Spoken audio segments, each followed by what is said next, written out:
Hi guys! So, first day of summer here dito sa Michigan.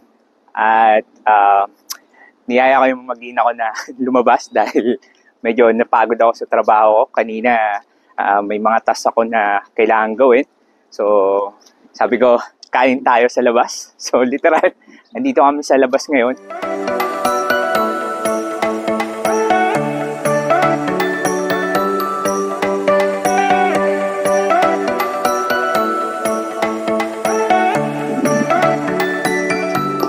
So, ito na yung aming pagkain, pancit.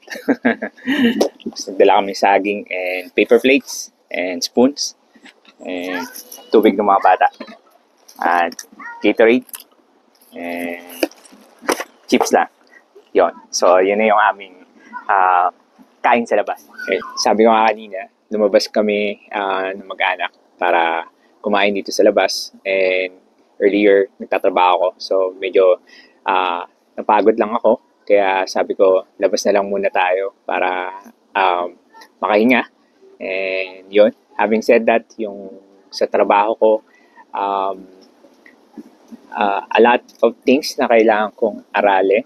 And katulad nun, yung mga kasama ko, merong expertise sa business side, at the same time yung automotive, and entirely yung mga kausap ko, mga engineering graduates. So, doon nakita ko yung gap ko and kaya nga sobrang na-appreciate ko yung help ni Lord sa akin dun sa pagtulong niya sa trabaho ko. Speaking of trabaho, share ko guys yung bad news na nangyayari dito sa Amerika na nagsimula nung nakaraang taon. As of June, more than 50,000 workers mula sa mga US-based tech companies tulad ng Amazon, Google, and Microsoft ang na-layoff dito. Bukod sa tech industries, may mga na-layoff din sa other industries. Tulad na lamang sa transportation na may more than 15,000 employees ang nawalan ng trabaho. Yung sa iba pang industries tulad ng industrial goods manufacturing, merong 9,214 employees ang na-layoff. Sa apparel, 4,756. Sa energy naman, 4,747. At kahit sa education, may natanggal din na 9,800 employees sa buong Amerika. Sabi ng isang employment attorney, ang mga possible reasons ng layoffs ay business needs, job redundancy, at yung panghuli is yung employees' performance. Kung may bad news, syempre may good news. Ang US, tuloy-tuloy pa rin ang pangangailangan sa mga healthcare practitioners, specifically ang mga nurses. Kahapon lang, sa grocery store, may mga nakasalubong akong kababayan natin na mga nurse. Recently lang sila nag-move dito sa US. Ang sabi nila, by batch yung pagpunta nila dito sa Amerika. Isa pa sa mga in-demand na trabaho ngayon dito ay ang mga AI specialist. Malaking bagay ang AI sa mga kumpanya dito sa Amerika in terms of improving processes and customer experience.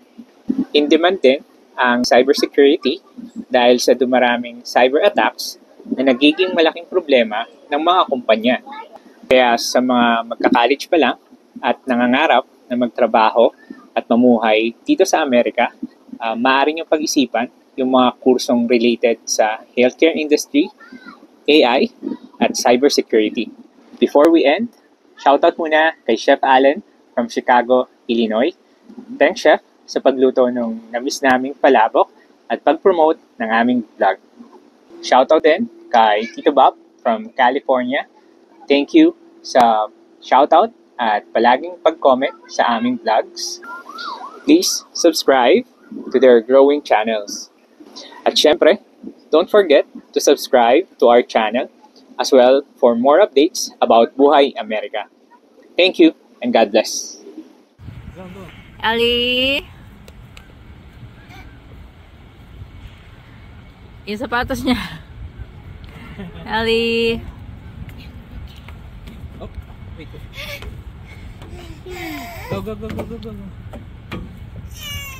Go. Come here na. Kuya, you're blocking her daw.